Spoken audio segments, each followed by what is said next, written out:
জেলা হাসপাতালে রোগীর চাপ কমাতে ধর্মনগর মহকুমা হাসপাতাল চালুর প্রয়োজনীয়তা অনুভব করলেন ধর্মনগরের নবনির্বাচিত বিজেপি বিধায়ক জহর চক্রবর্তী। শুক্রবার তিনি ধর্মনগর জেলা হাসপাতাল পরিদর্শন করেন। বিধায়কের সঙ্গে ছিলেন হাসপাতালের মেডিকেল সুপার, জেলা মুখ্য স্বাস্থ্য আধিকারিক সহ অন্যান্য আধিকারিকরা। এদিন হাসপাতাল পরিদর্শনে গিয়ে বিভিন্ন রোগীদের সঙ্গে কথা বললেন তিনি। চিকিৎসক, স্বাস্থ্যকর্মী এবং রোগীর পরিজনদের সঙ্গেও কথা বলে জেলা হাসপাতালের স্বাস্থ্য পরিষেবা নিয়ে খোঁজ খবর নেন তিনি। পরে সাংবাদিকদের মুখোমুখি হয়ে নবনির্বাচিত বিধায়ক জানান, 100 শয্যার হাসপাতালে রোগীর সংখ্যা প্রচুর। জেলা হাসপাতালের উপর অনেক চাপ রয়েছে। এই চাপের মধ্যে থেকেও চিকিৎসক, নার্স এবং স্বাস্থ্যকর্মীরা সবাই মিলে সুষ্ঠুভাবে পরিষেবা প্রদান করে চলেছেন।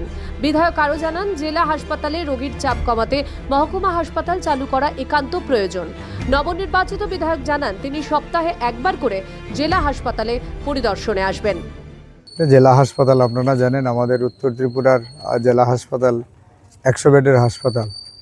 কিন্তু আপনারা দেখেছেন হাসপাতালে অনেক পেশেন্ট রয়েছেন, কারণ যে সিট রয়েছে তার থেকে পেশেন্টের সংখ্যা অনেক বেশি থাকে। কাজেই এই হাসপাতালের উপর অনেক চাপ রয়েছে, এটা আমরা সবাই জানি। এবং আমাদের ডাক্তারবাবু থেকে শুরু করে, নার্স থেকে শুরু করে, জিডিএ থেকে শুরু করে সমস্ত স্টাফরা যারা রয়েছেন সবাই কিন্তু ভালো পরিষেবা দেওয়ার চেষ্টা করছেন। আমরা একটা আইর পেশেন্ট দেখলাম, চক্ষু অপারেশন হয়েছে একটা ছোট্ট বাচ্চার।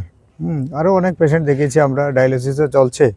এবং কৈলাসহর থেকে একজন পেশেন্ট এসছেন ডায়ালিসিস করার জন্য ধর্মনগরে। আর ধর্মনগরে পরিষেবা ভালো, তার জন্যই ওনারা এসছেন। এভাবে আমরা অনেক পেশেন্ট দেখেছি। আসলে বাইরে থেকে অনেক কিছুই শোনা যায়, কিন্তু আমরা আমাদের রাজ্যের মাননীয় মুখ্যমন্ত্রী তথা স্বাস্থ্যমন্ত্রী মহোদয় ত্রিপুরা রাজ্যের স্বাস্থ্য পরিষেবাকে আরও উন্নত করার জন্য এবং সমাজের সব অংশের মানুষের কাছে পৌঁছে দেওয়ার জন্য ওনার প্রয়াস রয়েছে। কাজেই স্বাস্থ্য পরিষেবা ঠিকই আছে। আসলে স্বাস্থ্য পরিষেবায় লোকের সংখ্যা বেশি, পেশেন্ট বেশি আসছে। তাছাড়া যেটা আমাদের ধর্মনগর মহকুমা হাসপাতাল ছিল, আজকে সেই হাসপাতালটা কিন্তু নেই। যদি মহকুমা হাসপাতালটা আবার স্থাপন করা যায় আমার মনে হয়, তাহলে রুগীর ভিড়, চাপ কিছুটা কমবে, জেলা হাসপাতালে কিছুটা কমবে। তাহলে এখানে রুগীরা আরও ভালো পরিষেবা পাওয়ার সুযোগ থাকবে। ত্রিপুরা থেকে দেবাশিস বোসের রিপোর্ট, সিএন ত্রিপুরা।